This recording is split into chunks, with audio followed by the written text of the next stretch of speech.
do Pai, e do Filho, e do Espírito Santo. Amém. Evangelho de Jesus Cristo, segundo São Lucas. Glória a vós, Senhor. Os pais de Jesus iam todos os anos a Jerusalém para a festa da Páscoa. Quando ele completou 12 anos, subiram para a festa como de costume. Passados os dias da Páscoa, começaram a viagem de volta, mas o menino Jesus ficou em Jerusalém sem que seus pais o notassem. Pensando que ele estivesse na caravana, caminharam o dia inteiro. Depois começaram a procurá-lo entre os parentes e conhecidos. Não tendo encontrado, voltaram para Jerusalém à sua procura. 3 dias depois, o encontraram no templo. Estava sentado no meio dos mestres, escutando e fazendo perguntas. Todos os que ouviam o menino estavam maravilhados com sua inteligência e suas respostas.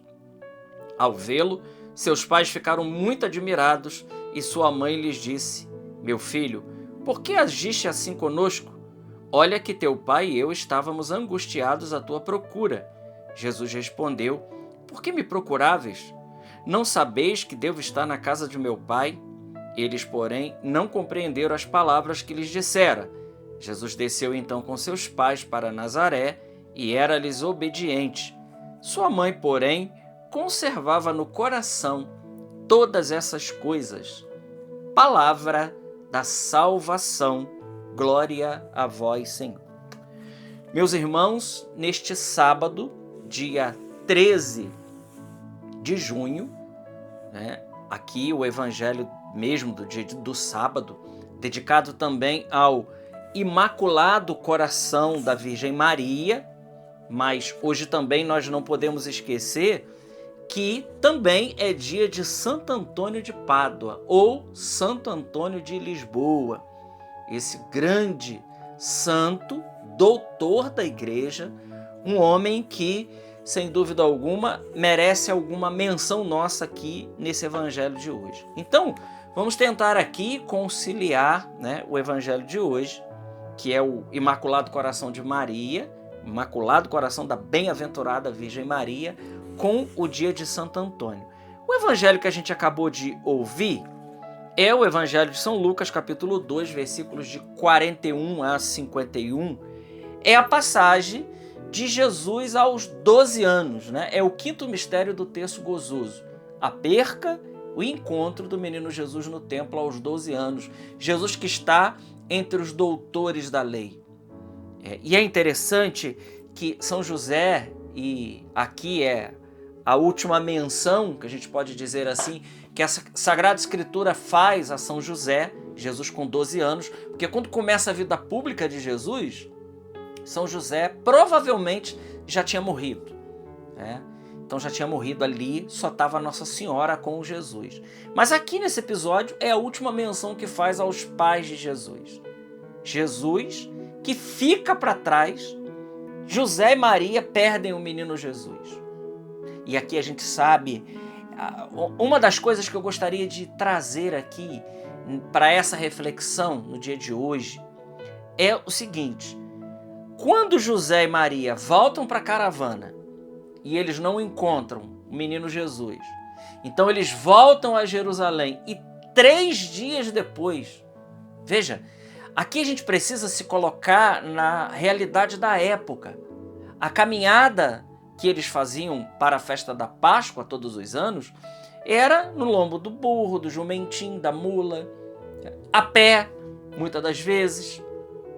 E isso demorava tempo. Hoje a gente anda 120 quilômetros, assim, em 1 hora, 1h20, 1h30, dependendo de qual a condução que a gente vai, carro próprio ou uma condução pública. Mas, seja de um jeito ou de outro, o tempo de deslocamento nosso de um lugar para o outro é muito rápido. Naquele tempo, não. Andar 120 quilômetros significava andar 2 dias, andar 3 dias. Andar uma distância assim, em quilômetros demandava muito, muito tempo mesmo. Então, 3 dias depois, Nossa Senhora e São José encontram o menino Jesus no templo. Aqui uma menção a gente precisa dizer. Primeiro, por que Jesus está aos 12 anos no templo? Por que o evangelista São Lucas ele faz questão de trazer esse detalhe de que Jesus, aos 12 anos, está no templo, discutindo com os doutores da lei? Porque para o judeu, a idade que um varão ele podia então ler a Torá publicamente na sinagoga era a partir dos 12 anos, não antes disso. As mulheres não tinham esse espaço, mas os homens, varãos, eles tinham essa possibilidade, né, de poder, a partir dos 12 anos, então, ler a Torá. Por isso Jesus está lá, com 12 anos, ele já tem, então, autorização legal para poder ler e discutir a Torá com o povo. E Jesus está lá com os doutores da lei. Bom, dito isto, Nossa Senhora encontra Jesus e ela diz algo interessante. Olha que teu pai e eu estávamos angustiados à tua procura. Perderam o menino Jesus. Irmãos, veja, quem já perdeu alguma coisa, é angustiante quando você perde algo. E dependendo da importância daquele algo que você perde, a angústia que dá no nosso coração é muito grande. Imagina, por exemplo, se você perde um documento importante e você precisa daquele documento para resolver uma situação na sua vida, algo do tipo. E se você não encontra aquele documento, é algo assim angustiante. Você precisa daquele documento. Imagina, por exemplo, uma pessoa que perde um filho no shopping ou na praia. A gente vê muito no verão, né? O pessoal agora adotou as palmas porque perde as crianças. Eu recebi um relato de um pai, né? Um casal que trabalha comigo. Ele disse que tinham ido passar as férias na região dos lagos, eles são de Minas, e a filha dele já tem 12 anos, mais ou menos, 13 anos. Né?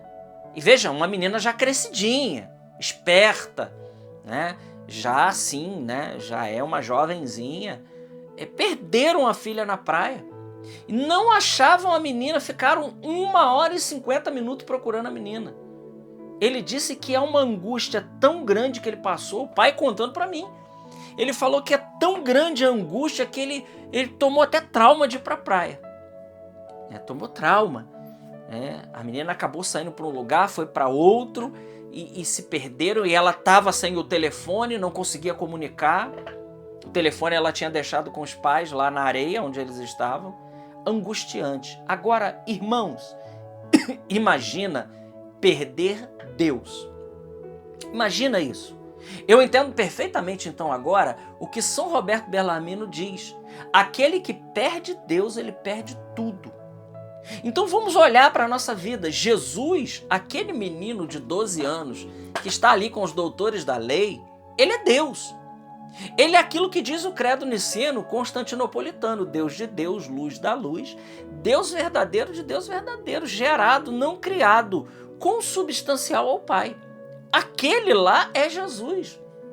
E Nossa Senhora e São José, com a responsabilidade de cuidar, de educar, tinham perdido o menino.